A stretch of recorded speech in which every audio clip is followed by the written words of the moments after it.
Kamu sebenarnya tahu dari awal ada yang terasa aneh, tapi kamu pura-pura tidak melihatnya. Bukan karena tandanya kecil, justru karena tandanya terlalu jelas, sampai kamu takut itu benar.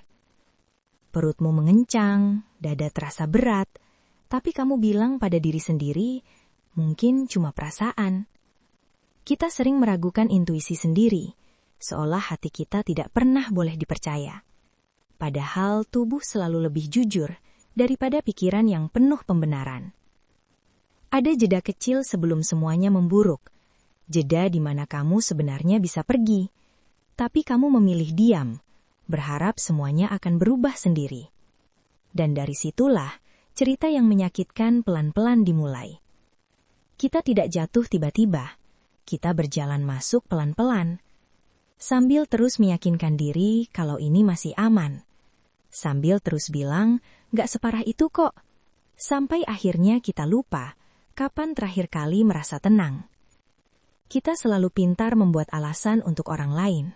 Sikap dinginnya kita sebut capek. Kata-katanya yang menyakitkan kita sebut bercanda. Ketidakhadirannya kita sebut sibuk. Padahal jauh di dalam kita tahu semuanya terasa salah.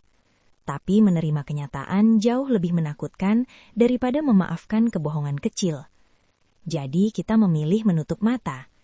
Kita memilih percaya versi cerita yang paling nyaman. Karena harapan palsu terasa lebih hangat daripada kebenaran. Dan kita rela tinggal di hangat yang palsu itu. Meski setiap malam hati terasa semakin sepi. Meski kita pelan-pelan kehilangan diri sendiri. Kadang bukan karena kita tidak melihat red flag, tapi karena kita takut sendirian. Kita takut kehilangan lebih besar daripada takut disakiti. Jadi kita bertahan di tempat yang jelas-jelas melukai. Kita bilang ke diri sendiri, setidaknya masih ada. Seolah keberadaan yang menyakitkan lebih baik daripada kekosongan. Padahal setiap hari kita merasa makin kecil. Makin tidak didengar, makin tidak dihargai. Tapi tetap saja, kita menggenggam erat. Seperti takut kalau dilepas dunia akan runtuh. Padahal yang runtuh sebenarnya cuma ilusi. Pelan-pelan kamu mulai sadar ada yang salah, tapi kamu justru menyalahkan diri sendiri. Kamu pikir mungkin kamu kurang sabar. Mungkin kamu terlalu sensitif. Mungkin kamu yang terlalu banyak menuntut. Jadi kamu berusaha jadi versi yang lebih mudah. Lebih diam, lebih mengerti, lebih mengalah. Kamu menekan perasaan sendiri supaya orang lain nyaman. Kamu memotong kebutuhanmu satu persatu. Sampai akhirnya kamu sendiri bingung, sebenarnya kamu maunya apa? Hubungan itu tetap berat, tapi sekarang kamu juga ikut hilang. Bukan cuma disakiti, kamu juga menghapus diri sendiri. Dan itu jauh lebih melelahkan daripada pergi. Kita sering bertahan bukan karena bahagia, tapi karena berharap. Berharap suatu hari semuanya berubah. Berharap orang itu tiba-tiba mengerti. Kita menggantungkan masa depan pada kemungkinan kecil. Padahal hari ini saja sudah terasa berat. Setiap janji kecil terasa seperti obat penenang. Meski besoknya diulang lagi kesalahan yang sama. Kita bilang, coba sekali lagi. Lalu sekali lagi. Sampai waktu habis tanpa terasa. Dan kita baru sadar, sudah terlalu lama menunggu sesuatu yang tidak datang. Sampai suatu hari kamu bangun dengan rasa lelah yang aneh. Bukan lelah fisik, tapi lelah hati. Lelah pura-pura kuat. Kamu mulai bertanya dalam diam, kenapa aku terus begini? Kamu melihat sekeliling, semuanya terasa kosong. Tertawa pun rasanya dipaksa. Senyum terasa berat. Dan untuk pertama kalinya, kamu berhenti menyalahkan diri sendiri. Kamu cuma duduk diam, mengakui kalau kamu capek. Sangat capek. Di keheningan itu, kamu mulai mendengar sesuatu yang lama hilang. Suaramu sendiri. Suara kecil yang bilang, ini nggak sehat. Suara yang dulu selalu kamu abaikan. Kali ini kamu tidak menolaknya. Kamu tidak membantah. Kamu cuma mendengarkan. Dan rasanya aneh, tapi lega. Ternyata kamu tidak selemah itu. Kamu cuma terlalu lama memaksa bertahan. Hati kamu sebenarnya tahu jalannya. Kamu cuma baru berani mengakuinya sekarang.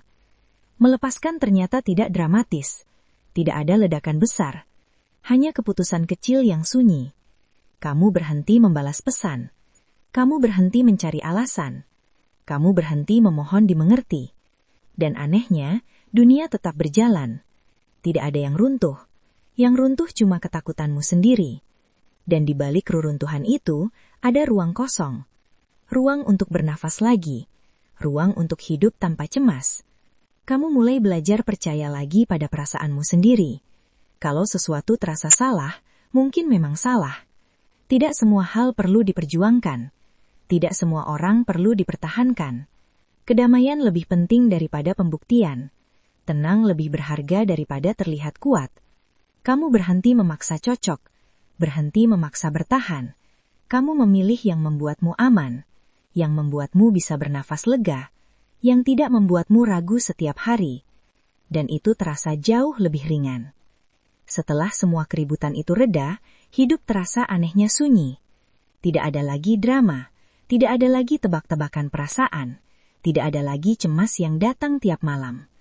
Awalnya kamu merasa kosong, seperti kehilangan sesuatu yang besar. Tapi lama-lama kamu sadar, yang hilang sebenarnya cuma kebisingan. Untuk pertama kalinya, kamu punya ruang untuk duduk sendirian tanpa takut ditinggalkan.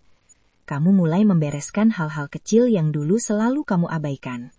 Merapikan kamar, melipat baju, membersihkan meja kerja, hal-hal sederhana yang terasa menenangkan. Ternyata hidup pelan-pelan terasa lebih terkontrol ketika kamu fokus pada dirimu sendiri. Kamu mulai makan lebih teratur, tidur lebih cukup, dan berhenti menunggu notifikasi yang tidak pernah datang.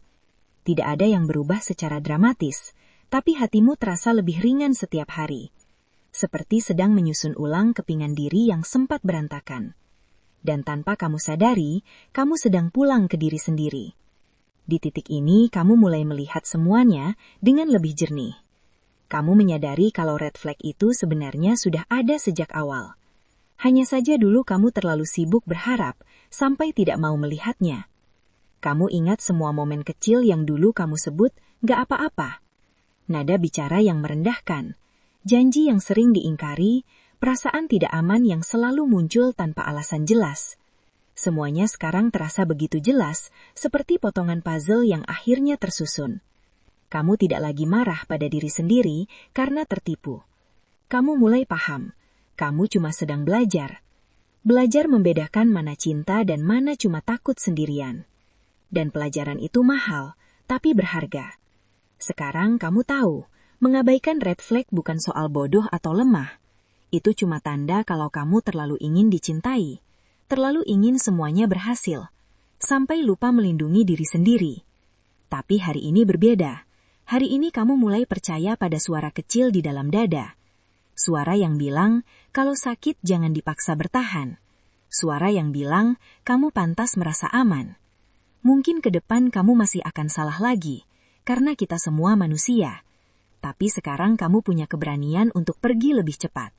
Dan itu sudah cukup untuk menyelamatkan dirimu berkali-kali. Karena pada akhirnya, yang paling penting bukan siapa yang tinggal, tapi apakah kamu tetap utuh.